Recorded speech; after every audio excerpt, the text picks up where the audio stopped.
have a great lineup of presentations today for you. We're excited that we were able to get this done. Angelica Sater is a clinical psychologist. She practices biofeedback and neurofeedback in Valley Forge, Pennsylvania. She also consults with other practitioners regarding practice development and patient care. So be sure to get her contact information. Together with Diana and each of their husbands, they have partnered with HBI Med to develop Brain ARC America, an EEG and ERP report service. It's exciting for you all.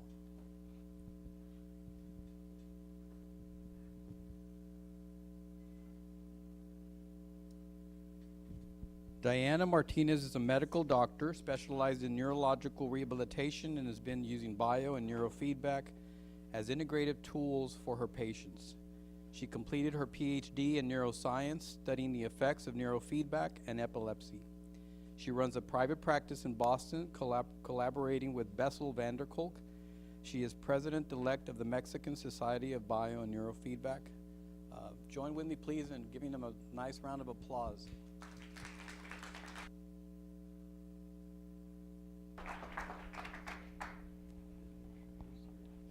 You want to do it? Yeah. Okay. The title of your presentation is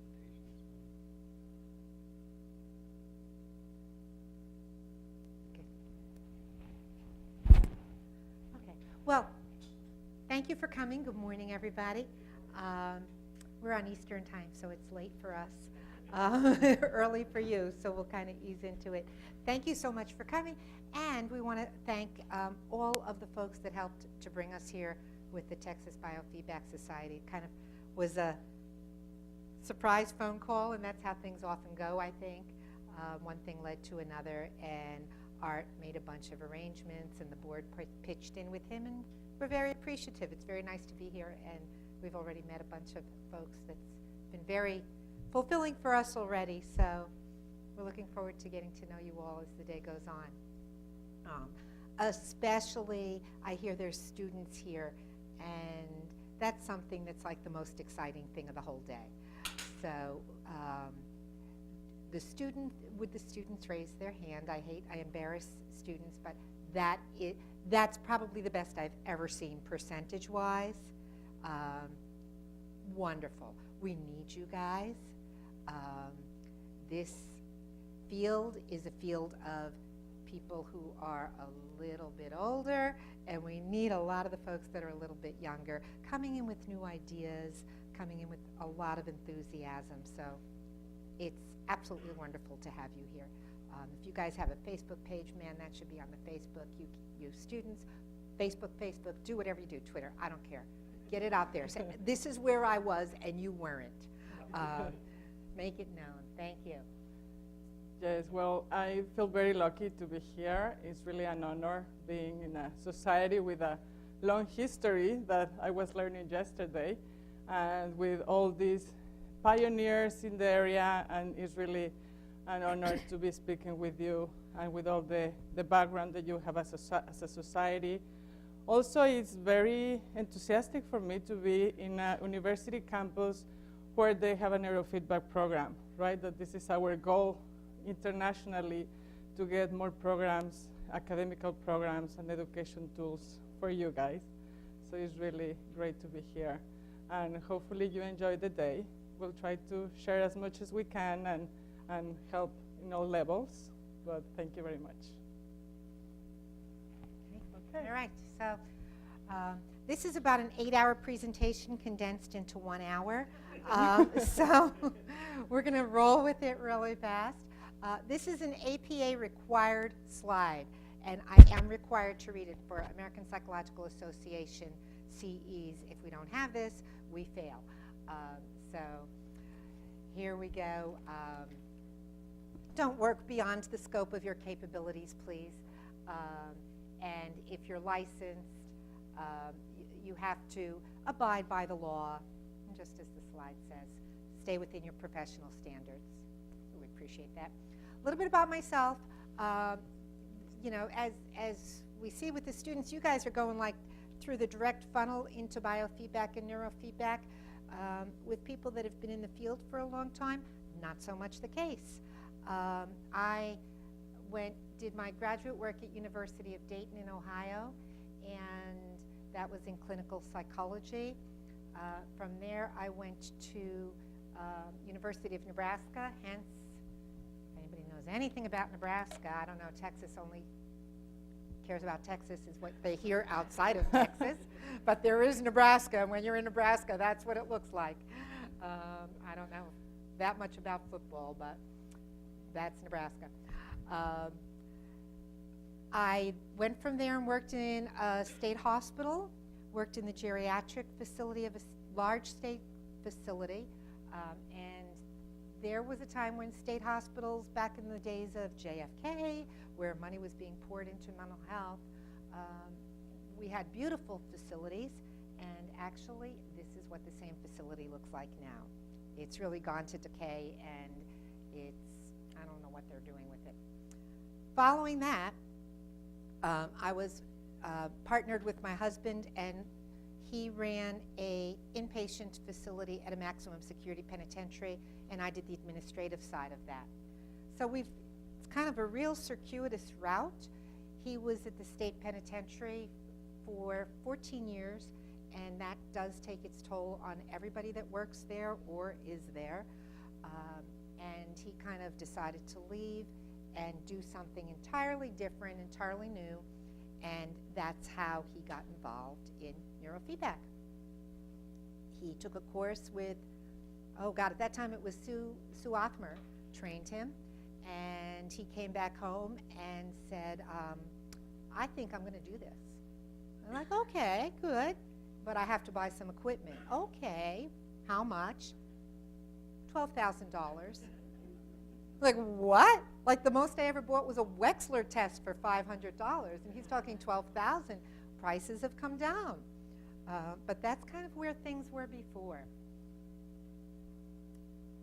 He got involved in it and started seeing some of my patients that I had been working with for a long time, those long-term patients that, they come in for support maybe every other week, maybe once a month, and you do the best to help them, but their life is going to continue to be hard. So I had some of those patients and said, hey, my husband's doing this thing, would you like to try it? And that's what happened back, that would have been like in 1998, 2000. You kind of experimented. You took people that were willing to do it, you took your family, you sat them down and you tried it. And so we tried it on these patients, he tried it, and they got better. All of a sudden they're not coming in every other week, they're not coming in once a month. The first person that we trained is our strongest proponent. She will talk to anybody about it. She ended up bringing in her daughter, her husband, and that's how it goes. So then we trained with EEG Spectrum, went back to the Othmers, trained with them a little bit, and just at that point, you just kind of start to get to know people in the field, and you train all over the place. And it was actually when I met Deanna, we were presenting separately at a conference in Mexico and didn't know each other. And after the conference, Deanna called me and said, I'm in Philadelphia. Well, that's where I am. I was like, what? And I met you in Mexico? So we ended up doing some work together. But also at that conference, I met Andreas Mueller, who is one of the founders of HBI Med, works with Yuri Kropotov to develop the HBI database. Turns out Andreas is from southern Switzerland, or from Switzerland. I'm from southern Germany. And so we spent the whole 3 days speaking German and talking about Switzerland and so forth. And by the time we got done, he said, you'll come visit me. Okay. Yeah, I'll come visit you someday. Well, as it turned out, we did go visit him. And we visited him because we were going to take an Othmer course. And he took me and he said, you're not taking an Othmer course. You're taking a Yuri Kropotov course. So we spent 4 days with Yuri Kropotov and left with our heads spinning. And that just changed the way we worked. So that's kind of the whole story of how things go. And it's never a straight path. So we want to keep the students on a straight path. You know, I'm going somewhere else. Yeah, and a little bit about my background, and also I didn't have a straight pathway, always finding the way and finding the right people in the right moment. So this picture kind of summarized how I got into the field. I don't know, most of you know this guy, Barry Sterman. Barry Sterman, we consider him, well, the first researcher that found the clinical applications in medical conditions of neurofeedback. So we were there. I'm happy I have the date here so I can remember, because I'm so bad with dates. So this was a meeting in Mexico where I met Angelica. This is Denise Malkowitz, epileptologist, neurologist epileptologist. At the moment I was doing a fellowship in neurological rehab, integrating different interventions to help recover brain injury. And I was working with Denise, and of course all these severe conditions always have, most of the times have seizures. And we were thinking, if we could only find a non-pharmacological intervention that helps to reduce seizures, we could really help these patients to improve faster. So we were looking around, and what other than drugs for epilepsy? And there's not much. So we learned about neurofeedback. We start understanding it better. We got in contact with Barry. He invited us to various meetings. We learned, we started applying it in very resistant epilepsy, and we were really surprised. And we couldn't believe it. We said we need to understand more and more. We start learning and getting more into the meetings and training. Of course, we always use EEG, QEEG to evaluate the epileptic condition. And it was my interest to continue my PhD and to focus my PhD in studying the effects of neurofeedback in epilepsy. So I did this for almost 7 years, just testing what happened with epileptic children. So finally, I got my degree. In the meantime, I was very happy to collaborate in Mexico. I was able to open 2 clinics in Mexico, neurofeedback, biofeedback clinics, living from Boston. So that was a challenge, but always with a lot of interest in helping my country and go back and bring what I learned. And just recently, I opened a private practice in collaboration with Bessel van der Kolk. I got into from epilepsy, I got into the trauma spectrum, quite different, that I will talk a lot about it today. And we have a private practice that is called Boston Neurodynamics. So you will learn more about it, but this was my pathway, and very happy where I am and all the things that I learned. So I hope all you guys can learn from our pathways that I think will enrich your experience. Okay. Okay. So starting off with the test, of course. So which of the following is considered efficacious?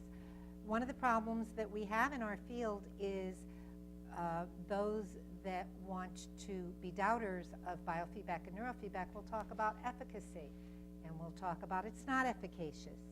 And people are getting smarter, and they're learning about how pharmaceutical companies skew their research and don't publish research that doesn't support what they're wanting to promote. But we do have lots of studies, and there's lots of places to look them up.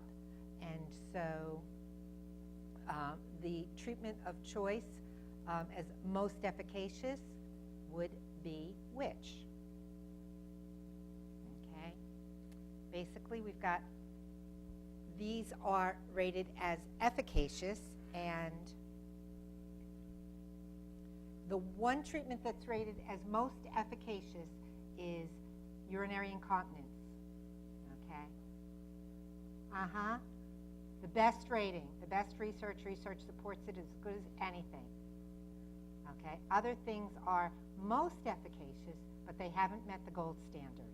And that's what, organizations like ISNR are working on, AAPB, and by creating publications, by having researchers in the field, Again, I'm going to be like pounding on the students. You're our future. We need you. We need you to do research. We need you to publish it. So is it evidence-based? Yes. Okay. Is it invasive? Not at all. Not at all. And that's important for the public to know. I want to pause a minute because I was of the impression that there were going to be members of the general public as well as professionals here this morning. Yeah, can we show a hand of who is not a professional in the field? Wonderful, wonderful. And that, you know, that to me is the society, the Texas Society, meeting their mission. Again, I don't know of an organization, certainly not the Northeast, which I'm the executive director of. I've been to organizations with the Mid-Atlantic. I'm very involved with the Biofeedback Society of Florida. This is the best show of hands. So kudos to you guys. So not invasive. The old terminology is electrodes. People talk about electrodes. Personally, I try to stay away from that and call it sensors so that we convey it's not electrodes. People just think electrodes are putting something in. So board certification, is it available? Yeah. Okay. So who's the typical patient that's going to benefit from biofeedback? I see a lot of people that want a more active role in their health care. They come in, they've studied it. How did you find us? Oh, I Googled. Why did you Google something else? We're in the hub of the pharmaceutical industry. Pennsylvania is one of the points that connects New York and DC and Philadelphia, 3 major hubs. So we're loaded with pharmaceutical companies. Big, big campuses. Most of my patients are people that work at pharmaceutical companies looking for an alternative. They're studying, they're out there, they're Googling, they're looking. They don't want surgery. A lot of my patients now come from pain physicians. You know, how about this? Before we do the surgery, before we do the implant, do you think you could see if you could help them out? Maybe we can avoid the implant. It's not most of the doctors, but they're starting to come around. And then there are those who need alternatives to medications, failed treatments. We've tried all the, anti-epileptics. Nothing's worked. I'm still having seizures. I need something. Trauma victims. I had a call the other day, a woman who is a trauma victim herself. Her path was she became an LPC. I forget if she was an MSW or an LPC. But anyway, she got herself licensed. She started treating people. Now she's treating trauma patients, and she's saying, all the therapy I've had, EMDR on top of it, I need neurofeedback. I need to come in and start to learn something else. I need to get rid of this for myself. And I'm looking forward to Deanna's presentation this afternoon. Complex cases, autism combined with ADHD. These are folks that we can help. Can we cure them? Let's not say that. Are we the only thing that they should be doing? Let's not say that. When we work with other therapies together, we get a synergistic response that really can be remarkable. We can see miracles happen. And then pain patients that develop the secondary anxiety, that develop trauma as a result of the pain. So there are people that will say, well, it sounds like you're selling snake oil. You think you can do everything. Well, it's all in the brain. So all in the brain, all in the messages that's being sent to the body. So yes, we can cover a lot of things. So today we'll go over the history a little bit. Not much. You all have access to the slides, right? If not, they're all on here. We can just pass them around, actually. Or you can email me and I'll send them to you. So we're going to blast through history. I'm not going to go through that. too much. It's all written in the slides. And then we're going to look at different modalities, and we'll wrap up with how to run a heart rate variability session and a neurofeedback session before lunch.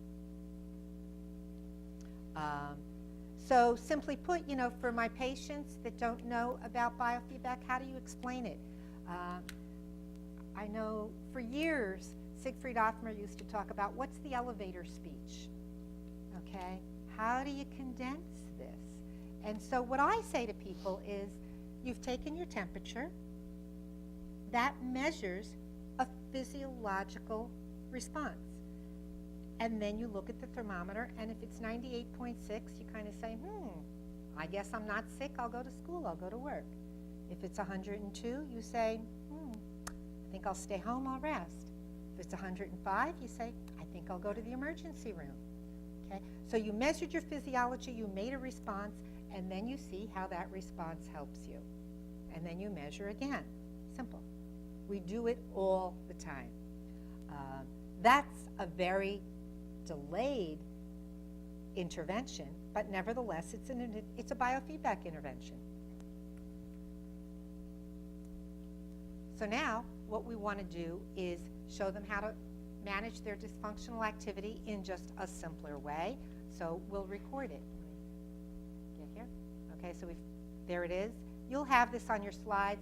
So since we have such a mixed audience, I'm not going to go over this in detail. We want to get to showing you how to run the sessions. And so the instrumentation feeds back information about physiological responses. And so what that says is, if you want a second opinion, I'll ask my computer. Okay? All right. We want to give people power. We want to teach them how to self-regulate. That's the exciting thing about this. Somebody comes in helpless, and I'm going to show you how to help yourself. And you're going to leave here the master of how you feel. People don't know how they feel. We collect a lot of QEEG data. Biggest problem, you have this, I assume, T3, T4. What I just say to people is, I think this is a phenomenon of Western culture. Over 90% of the people that we measure have tension in here, and people will say, oh no, I don't, I'm relaxed. Yes, because that's what happens. We feel like we're relaxed and we're holding onto muscle tension, muscle activity, and we don't even know it. If you can teach somebody that, that's a pretty big deal. So we want people to become skilled in self-regulation. We want them to become more resilient to the world around them.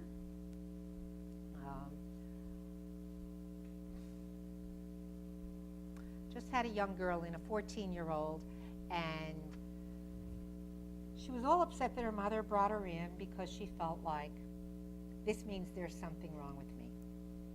And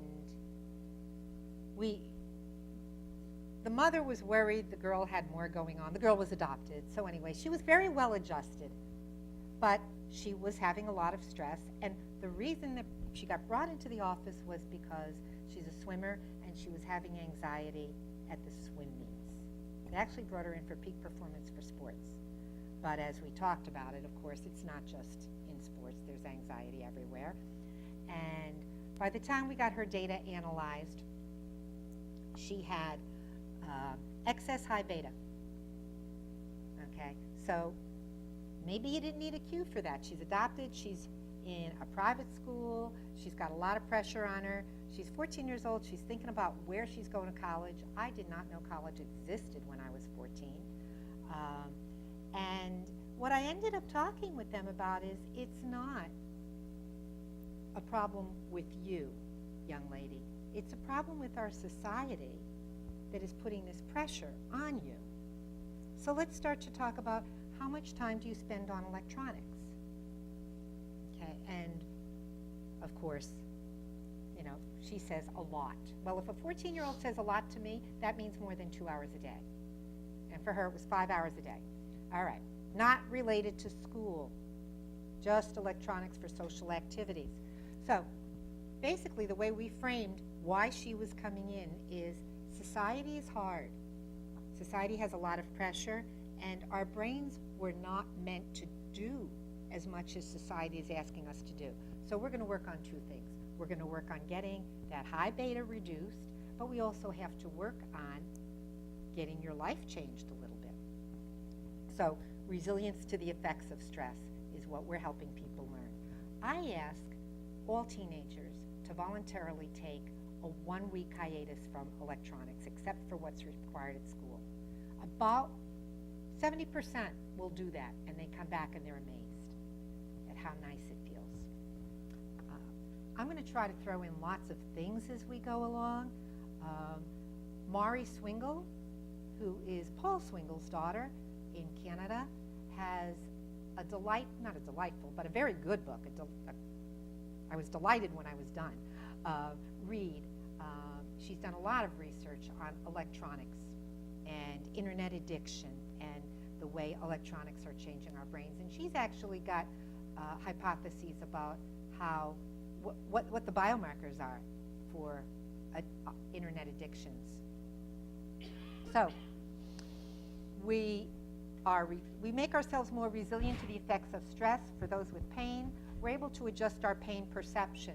People don't understand, pain patients don't understand, well, biofeedback, how's that going to help me? The pain has changed your brain.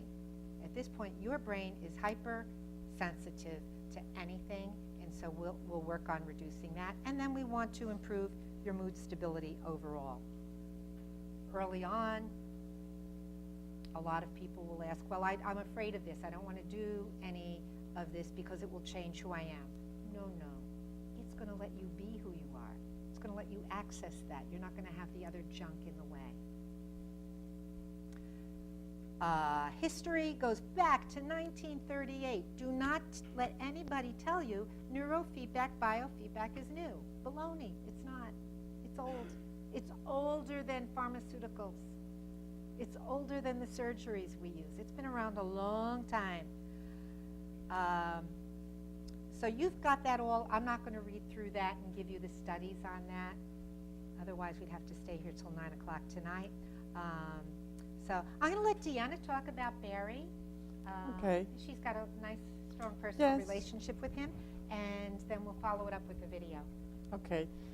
Yeah, I think, of course, all the pioneers and the names that you saw on the previous slide are very important for you to know and acknowledge them and understand what are the trajectory where that we learn from them. But I think somebody that you need to be very aware is Barry Sterman. Most of you have heard about him. Probably even the not clinicians know about him. But well, Barry was really the person that helped us to learn more about the clinical applications and how we could train the brain in the neurofeedback procedure, how you can train the brain and modify physiology to improve certain symptoms. So the story is that Barry Sterman, he was a sleep researcher in University of Los Angeles, and he was doing basic research in animal models, in cats. So he was studying the different sleep patterns and sleep cycles in EEG in cats and understanding the different frequencies with the different cycles of the sleep. And he was teaching us a lot about different frequencies and what they mean. He was hearing other authors that it was possible to train the brain to learn in a conditional way to produce certain frequencies. So he started doing this with cats. He took a bunch of cats with operant conditioning, started teaching them how to produce the rhythm that we know as SMR, the sensory motor rhythm, 12 to 15 hertz. So the cats were there, and as they produced SMR, they got the reward, right? That was something that they could eat. So the brain wanted to produce it more, and it was very nice to say, yes, an animal can learn to modify the brain activity with operant conditioning.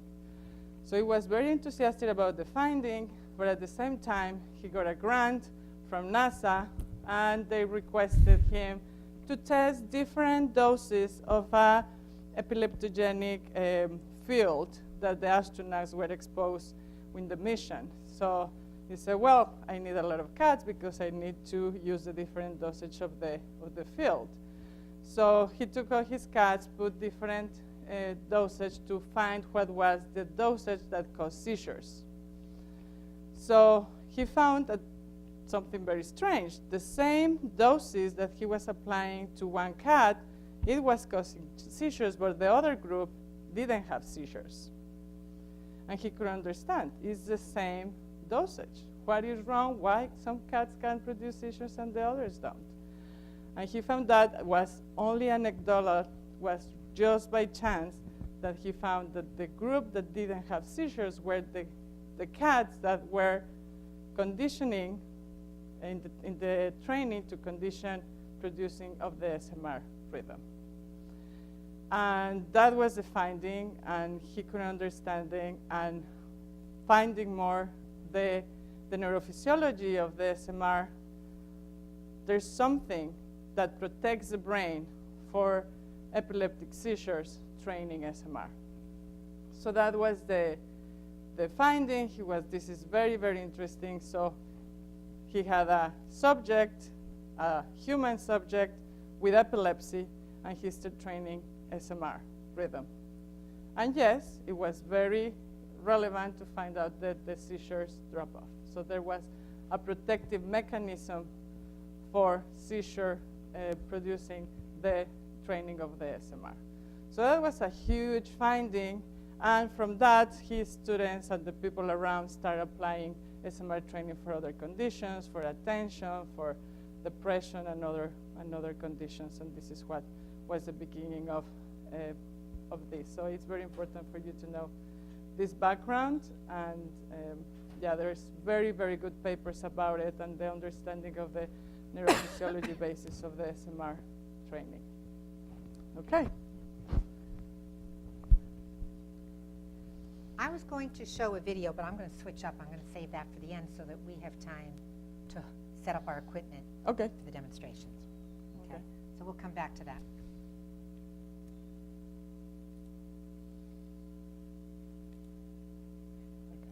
Okay. So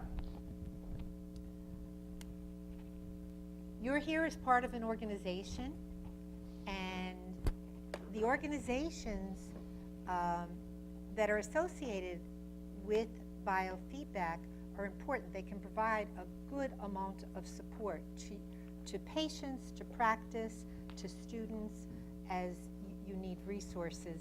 So the Biofeedback Certification Institute of America, BCIA, they're in Denver, it's a small organization.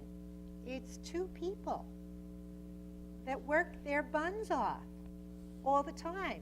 I'm on the East Coast, and I can call there at 8 o'clock in the morning and get an answer. Makes me astounded every time, but it works every time. So they are the organization that grants certification. Basic biofeedback certification. I don't want to say basic, I want to say general biofeedback certification. So that covers a broad number of things, and let's say it covers essentially everything except details on neurofeedback, which is a separate certification. There's stress management, okay? That's the one that's the most efficacious, pelvic floor disorder. I think we have one person in the whole Philadelphia area that does pelvic floor disorder biofeedback training. And that's the area where it's probably the least spoken about. It affects over 50% of females over 50, and as well as a very high number of men over 50. So as a specialty, is that part of the university program here by any chance? Yes. Amazing, amazing. And then there's the EEG biofeedback certification, and BCIA is now adding a heart rate variability certification. It's still in the works. We're taking the test. Actually, I've delayed taking the test Just can't get around to it. But a bunch of us are taking the test, and then they're going to extract from that test what the final test will be. Now we go this way. All right, so I want to talk about, that's not the way I want to go. Hold on. I see what I did. Making you dizzy. Okay, organizations. ISNR is an international organization. They just did, some of you went to that meeting. They just recently had their meeting, I guess a month ago. There's the Biofeedback Federation of Europe. These are all places you can go on the website. You can find lots of resources. AAPB has lots of resources. And then, of course, there are the regional organizations. So I didn't list them all. I just want to give you some things that you can refer back to. So let's look at biofeedback modalities. Temperature, we're going to talk about that in a little bit, but basically uses a finger sensor to measure temperature.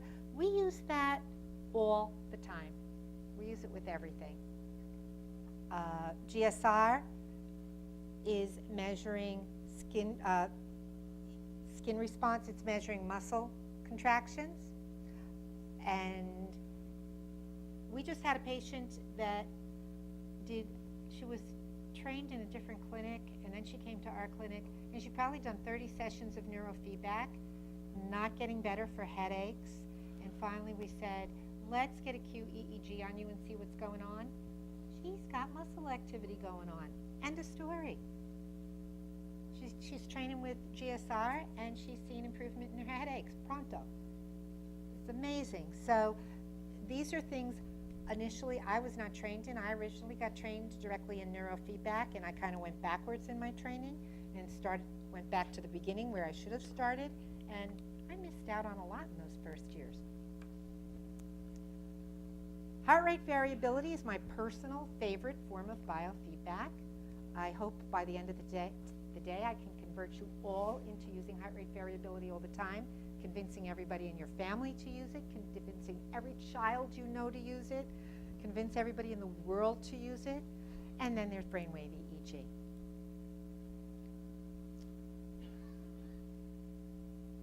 All right, we already talked about that, and you can have the slides, so whoopsie.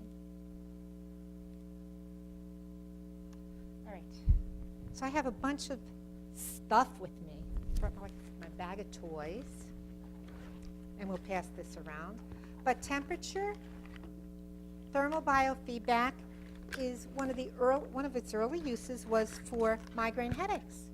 Increase your blood flow, reduce your migraines. And that still remains, I had a little panic, I forgot about the front pouch. Like, where's my temperature sensors? That still remains one of the most effective treatments for migraines. There are other things that we'll talk about very soon that you can use as well. Be aware when you're measuring temperature, when you're measuring the thermal biofeedback, you're not measuring internal temperature. So sometimes people get freaked out and they're like, oh, my temperature is so low. We're not looking for 98.6 on this, okay? The most would be in the 90s. I don't know that I've ever gotten above 100. I don't know. Anybody ever? Yeah. Sometimes you get somebody like 97 and you're like, wow, it's amazing. These are the nicest thermal sensors I've found, but I'm sorry to say you won't find them. They're not making them anymore. I've gone to every manufacturer and asked, can you get them for me? And they can get them, but they're like $100, which is silly because you can buy other ones for $15. So the other ones just have like a little probe that you attach to your finger. But I'll pass these around, especially for those of you that haven't done it. And if there's anybody that does biofeedback and has not done this on yourself, please don't tell anybody. Don't do biofeedback training on others without having done it on yourself so that you know how it works and you know how you experience. You learn a lot from doing it on yourself. when my husband came back with his new EEG equipment, I'm very, very sensitive. I'm very responsive to EEG. I'm responsive to coffee. I'm responsive to alcohol. Makes sense. So he trained me downstairs in our basement, and he trained me too low. And I could not move. 15 minutes of training too low, meaning he enhanced my low frequencies. I was super relaxed. So super relaxed, I couldn't tell him I couldn't move. It was remarkable. He was like, Ange, you okay? And I'm like, eventually he's going to figure out I'm not, but I really don't care to tell him. I'm like, so relaxed. I don't care. I could stay here all night. So do it on yourself. It's a good experience, and you can tell your patients about it. So I'll pass these around, and do you all know how these work? Raise your hand if you know how it works, and I'll look at who doesn't. Okay, good. I'm glad I brought them. So very easy. You just rest your thumb on it. Okay? So right now, my temperature runs low. I'm like always the coldest person in the room. So I'm at 73.6. It's low, okay? As you become more relaxed, it should increase. Your blood flow increases. Blood flow has warmth to it, and so the temperature should go up. So this is very easy to do while you're doing hypnosis, easy to do while you're doing heart rate variability training. We do it as a pre and post measure for neurofeedback training. And if you're trying to show somebody what is biofeedback, you just pull one of these out of your drawer and you're like, hey, let's demonstrate it right now. I'll show you. And here's the fun thing. I'm trying to distribute them around the room. Little kids, teenagers understand biofeedback. If I start talking about biofeedback and I say, oh, I'm going to show you a way that you can regulate the way your brain works, the adults are like, what do you mean? How are you going to do that? Is it dangerous? All kinds of scary thoughts go in their head. Whereas the kids are like, oh, what I'll do is I will say to the kids, tell your mom what we're going to do. And the 6-year-old can say, oh, what she said is she's going to show me how to make my brain do different things so that I can do better when I'm in school. And I'll say to the kid, how are you going to do that? How am I going to show you that? And they're like, well, I don't know. You said you're going to use a computer, and the computer is going to have a game that I'll change with my brain. Easy. They get it. Bam. And so show them the thermometer, the skin sensor. They'll look at it, and they'll know exactly what they're doing, and then let the kid teach the parent, because they'll be able to show the parents how to do it. Raynaud's, it doesn't come up often because people don't talk about it because they don't think they can help it. So as part of your intake, ask people. This doesn't seem relevant, but I just want to make sure you don't have Raynaud's. You'll be surprised how many people are going to say, oh yeah, I do. Hypertension,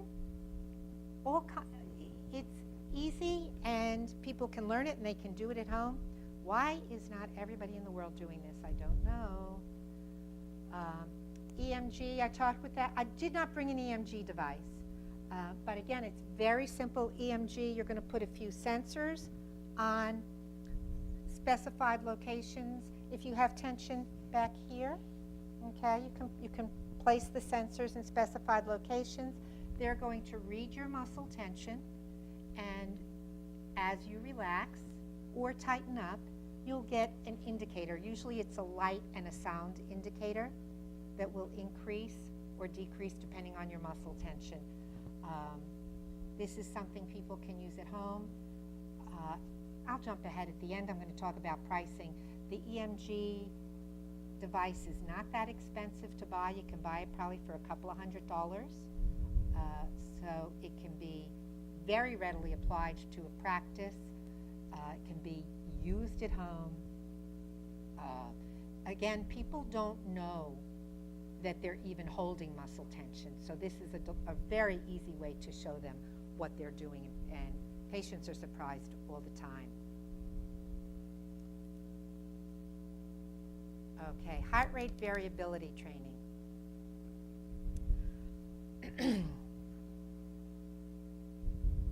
I'll tell you how I got into heart rate variability training. My husband went to a conference, and we had 2 little kids, and I stayed home watching the little kids and working while he went to a conference in California. And it was over my birthday. He came back and he brought my birthday present.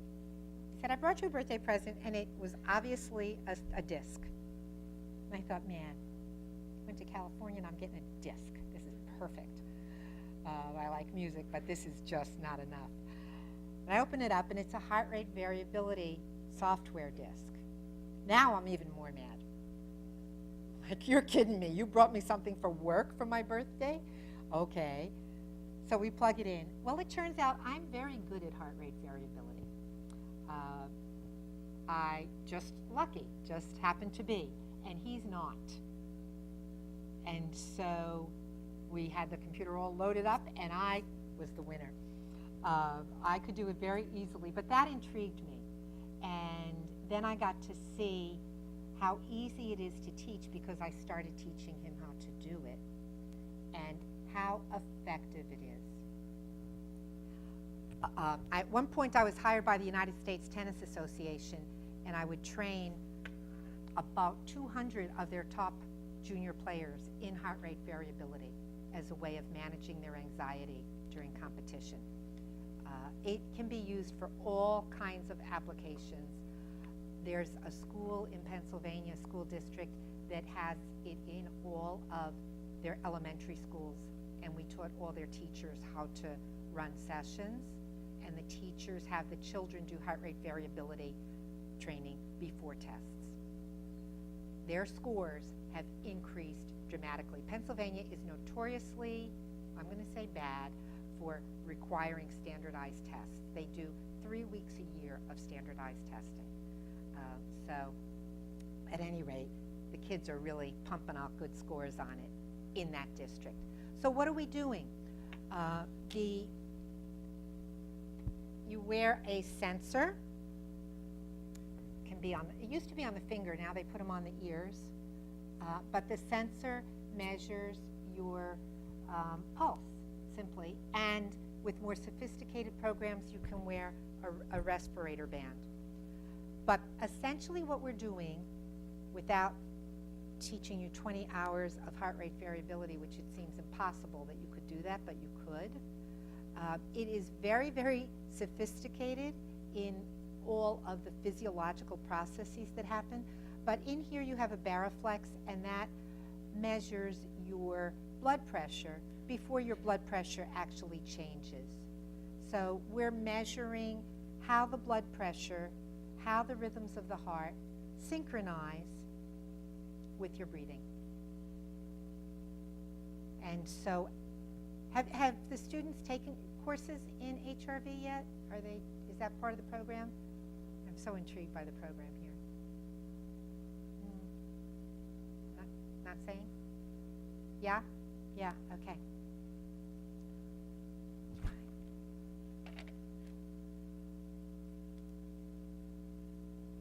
So generally speaking, if you have low heart rate variability, if the rhythms of your breathing and your heart rhythms are not synchronized, you're going to not feel well.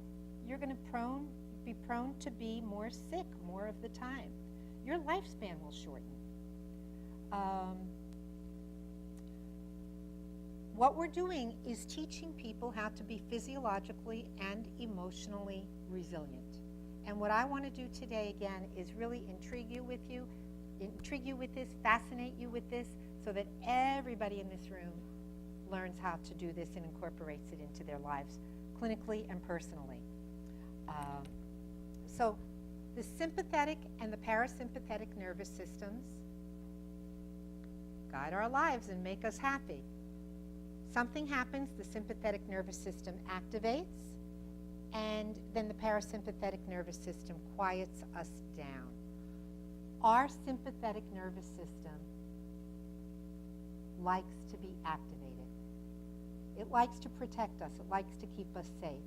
And so we stay in a state of high activation. And in today's society, we don't allow many activities for the parasympathetic nervous system to kick in. I was with a young girl the other day, and I wanted to leave my office to go get a device to show her something. And my office is upstairs. I had to go downstairs to get to the device, and by the time I came back upstairs, she was texting. No relaxation.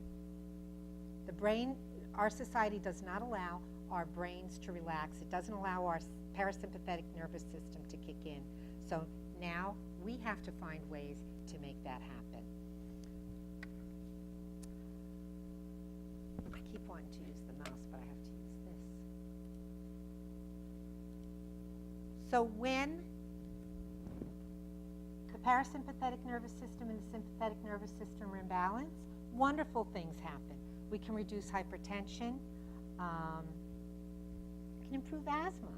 Why is not every doctor's office in the country that's treating asthma sitting those people aside and saying, learn how to do this?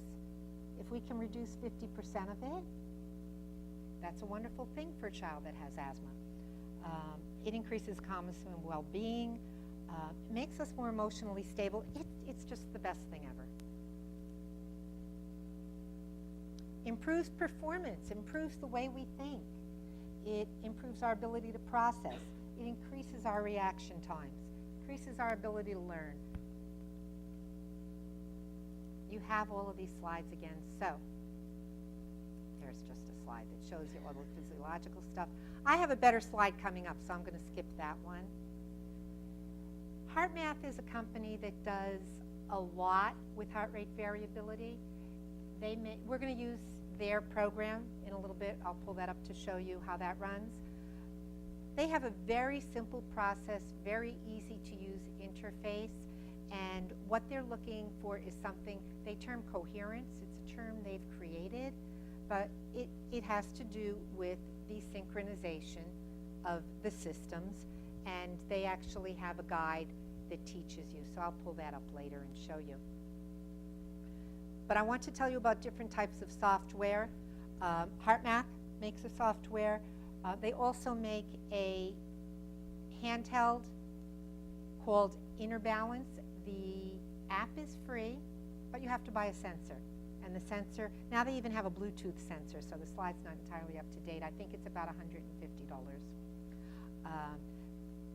There used to be a company called The Journey to the Wild Divine, and they sold to another company. They sold to a bunch of, where's one of them? I'm going to say the two I know are in Canada. One of them was just an entrepreneur, and the other one was somebody who had a background in physiology. So they bought this program, and they created a new company called Unite. And I have that here to show you. But it's got many, many, many different forms of programs that'll take you through meditations and heart rate variability. So this is something that you can buy online. You can buy it by the year. You buy it about, I don't know, I'm going to say it's like $120. In fact, I have coupon codes, so if you look at it and you want to buy it, email me and I'll send you a coupon code and you can get it a little cheaper. But you get a little sensor and a little device and you plug it into your computer. This is the whole thing, and then everything's online. And Thought Technology makes a very nice program. It's a little more sophisticated, a little more expensive. If you're doing things for research purposes, that's going to be your go-to program. There are also, Nexus isn't, oh, I did put it on there, okay. Nexus has a nice program as well. Those are equipment manufacturers. So for those of you that are in the field, you probably know them, and for those of you that are not or are new in the field, you can look further from there. There's lots of breathing apps, and now, people will say to you, I have it on my watch here. I have heart rate variability, and I measure my sleep. I know how much I sleep. You don't really know how much you sleep. You know how much you move. That's what it's measuring. It's not measuring brain waves. but it's giving you a nice indication. And we're going to see more and more of these devices. There's a lot of startup companies working on these things. Neurofeedback. I'm going to switch over to Deanna. Go into neurofeedback a little bit. We're blasting through this, okay, because we have a wide range in the audience. And you'll have to click. Got to use this. Yes. To click And just to mention something about heart rate variability. Yes, it's a very easy technique. It's a very easy to teach, and probably if you don't have a lot of budget to begin using these tools, probably HRV is the best to begin with. But considering that it's simple and easy, it has their complexity to understand the physiology, the cardiovascular physiology and respiratory physiology, to properly teach a patient or a person to breathe, okay? And yeah, I will recommend you to have some reading and understanding very well why it needs to be certain amount of time the inhalation, why certain amount of time the exhalation. We're going to do a demo session, because many of these things, if you don't know how to teach them properly, you can actually teach them how to overbreathe or hyperventilate, that you can make worse the symptoms. So it has a very simple technology is very simple, but you need to understand broadly how to teach a person to breathe properly. So, but yeah, it's definitely very useful and very friendly. And well, neurofeedback, most of you are aware of it. And well, neurofeedback is the process to learn to self-regulate the brain activities. And we know and we have research to back us up to understand that modifying specific brain waves in specific regions of the brain, it can help to reduce the symptoms and improve the situation with the patient. Ideally, I come from my background is very strong in having EEG, QEEG, neurophysiological assessments to prescribe a neurofeedback protocol. I know many people in the field don't necessarily use it. We understand it's expensive. You need to have a lot of training and understanding of the technique. And we will talk about it more, but the more that we learn, the more we understand we need a very strong neurophysiological assessment before we do a brain training, right? Before, even when I started in neurofeedback, we were like, oh, well, neurofeedback is super safe, it's not invasive, nothing. The worst that can happen is nothing bad will happen to the person, right? This is the worst. And now we want to learn that no, we can actually cause severe side effects. We can increase the symptoms. We can really affect the patient. So we really need to understand what is going on in this brain and in a deep level. And we have all the clinical scales and all the clinical information you can integrate, but you need to have a map of what is going on. And it's not that we use just the QEEG to prescribe the protocol. It's a puzzle of information, right? You need to have the more resources, the more information you gather, the more appropriate is going to be your protocol, and the more effective and successful is going to be your intervention. So if we're talking about short-term protocols, the client, the patient is not available for a long-term intervention, or they are only coming to you for a certain period of time, you need to be very precise of what you are doing, right? Or it's very difficult, the condition. This person really needs help right away. You cannot wait 20 sessions and see what happened. You need to be very precise. So definitely QEEG, ERPs, all these neurophysiological and levels of information will help you to be more precise, more effective, and prevent side effects. But well, you will see other people do different things, but this is what I would recommend. And well, this is the 10-20 system.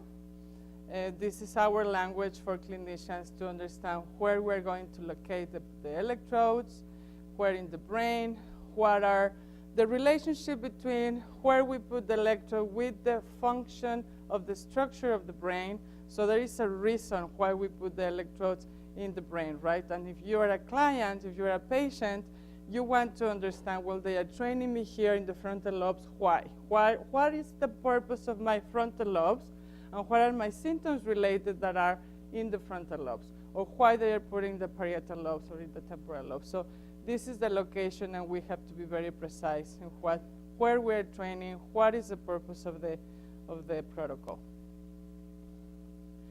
And these are the different bands that we train.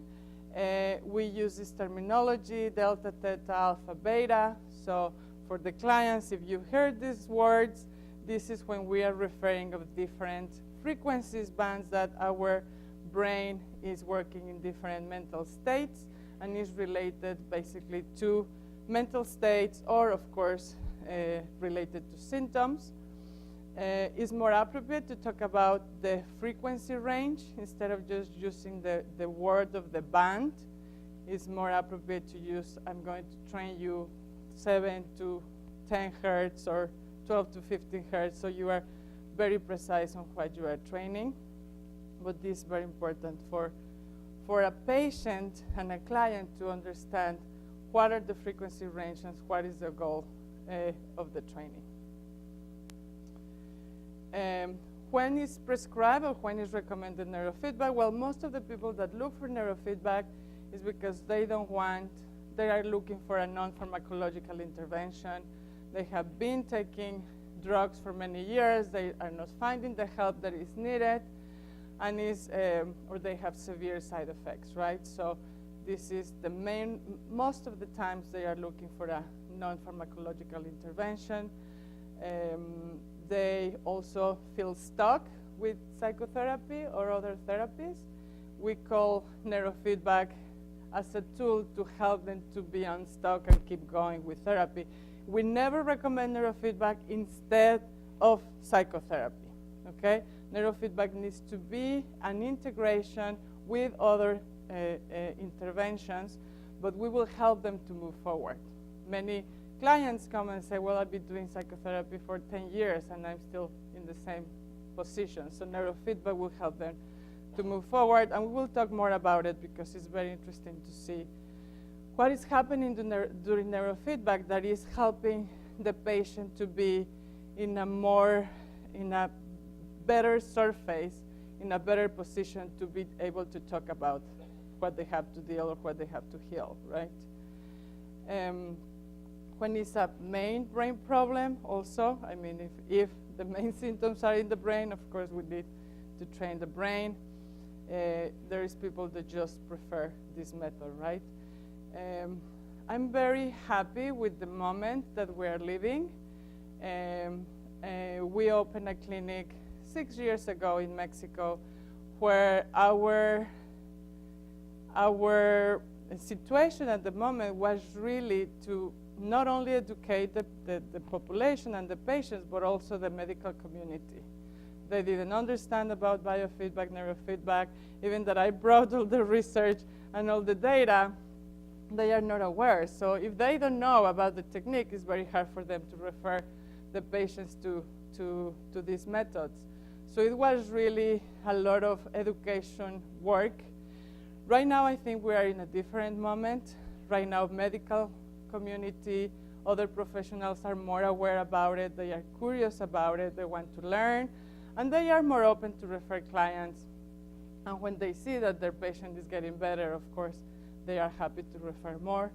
Now in Boston, I'm really impressed in the position we are.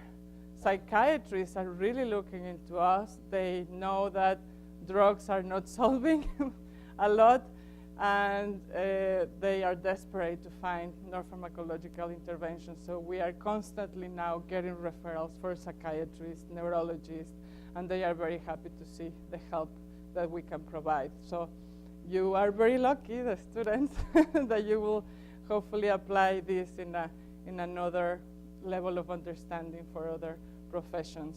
And hopefully, well, another story is about insurance company, right?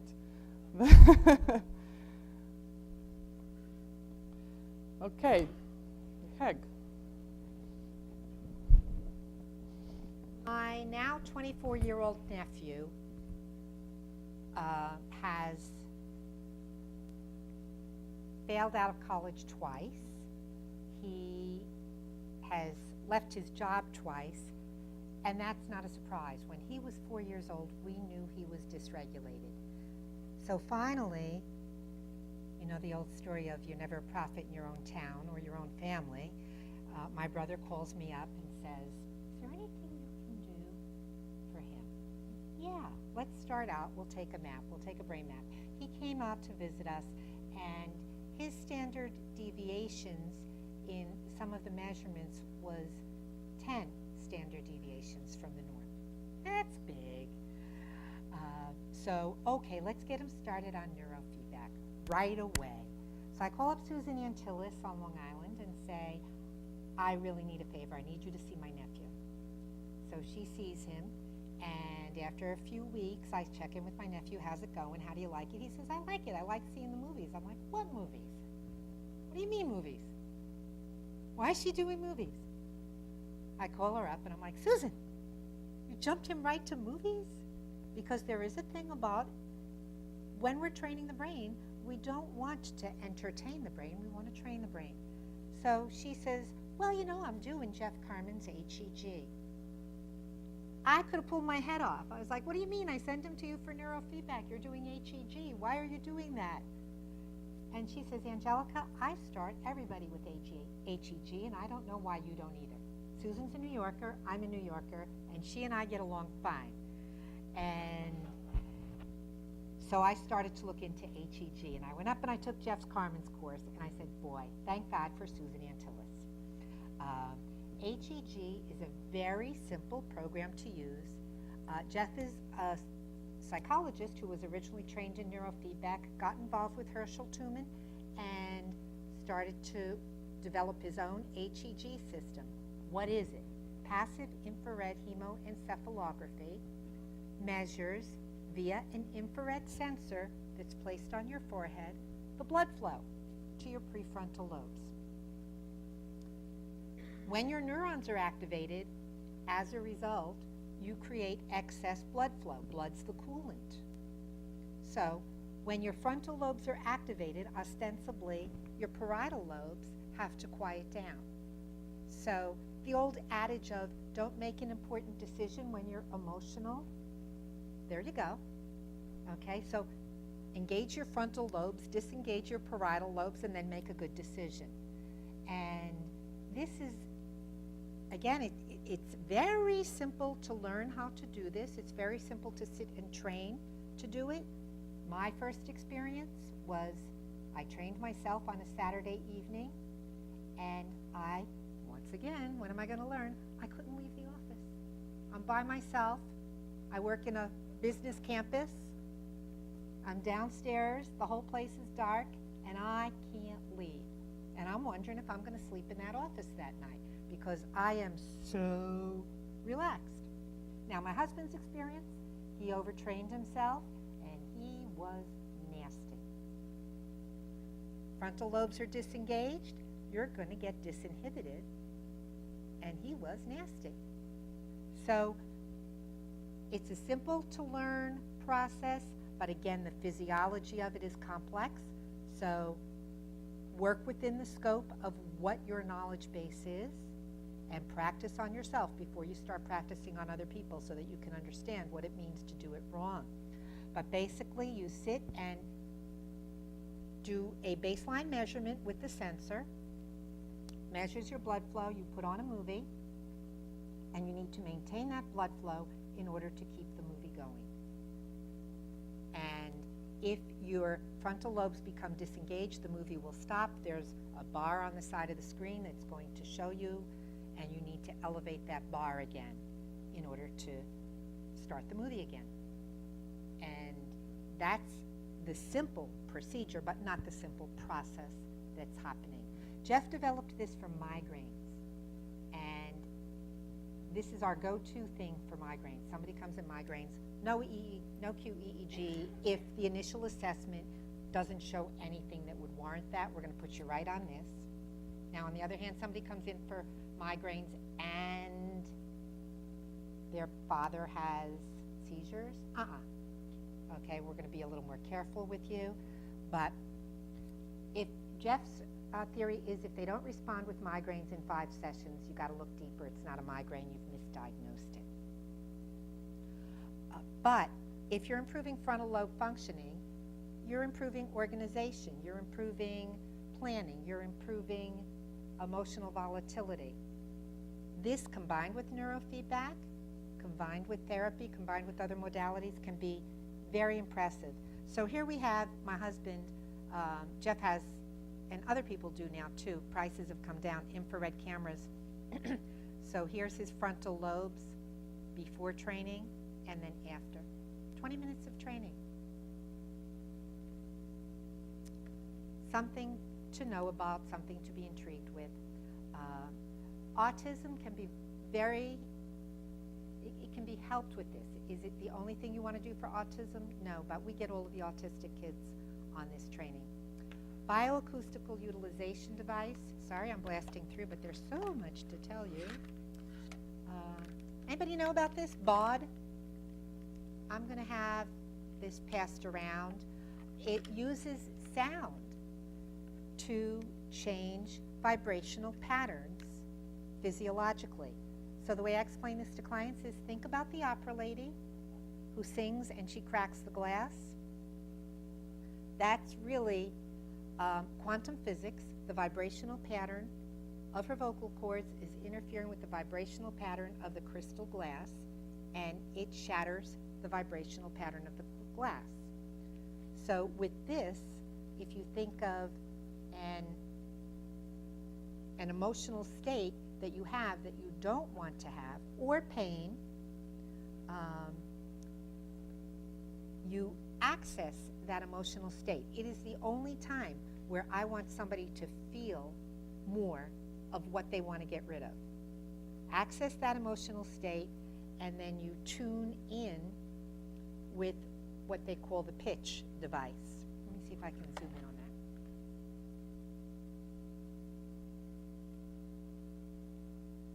that. Okay, so you set the volume, left ear, right ear, and then you access your emotional state, tune in with the pitch, and once you have that accessed, then this is a disruptor button. So then you tune in to disrupt the pitch. Musicians can relate to this very well. So if I know I'm working with somebody that has any interest in music, maybe I met somebody last night that does, he might be able to demonstrate it or try it and let us know over lunch how he likes it. But I'll pass this around. You can't hurt yourself with it.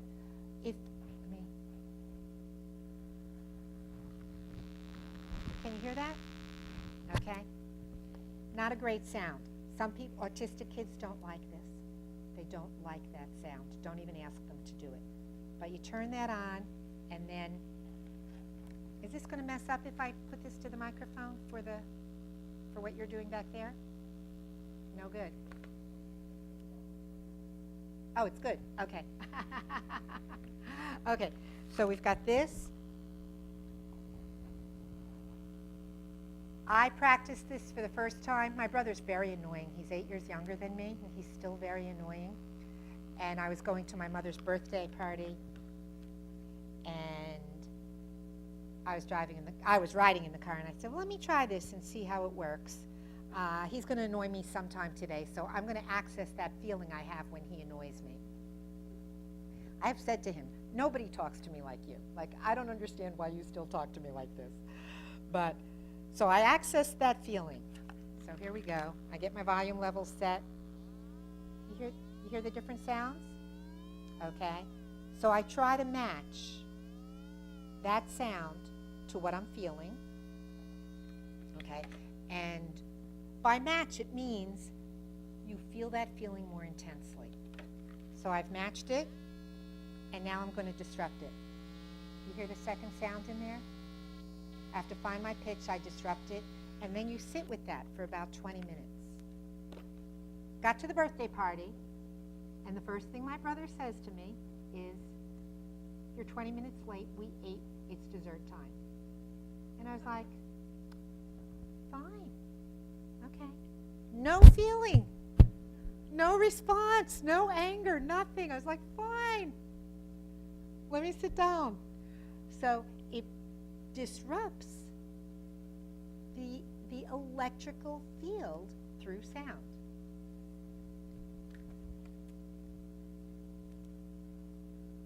All right. You've got the slides. And the last thing we're going to talk about is interactive metronome. Anybody here use interactive metronome? This was originally designed by a musician, hence the name.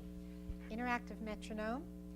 Musicians, especially when they're playing collaboratively, the most important thing is everybody's got to be together. A millisecond off is not good. So the guy who developed it was a musician, and it uses a headphone where you hear sounds. It's just a bell. Dink, dink, dink, dink. And then you have to execute physical activities in unison with the bell. So you wear a sensor on your hand, and you're dink, dink, dink. Now, you build up to doing like 1,000 repetitions of that. You do that for a half hour. But you're getting feedback. You're getting visual feedback about, are you with the bell? Are you ahead of the bell? Or are you behind the bell?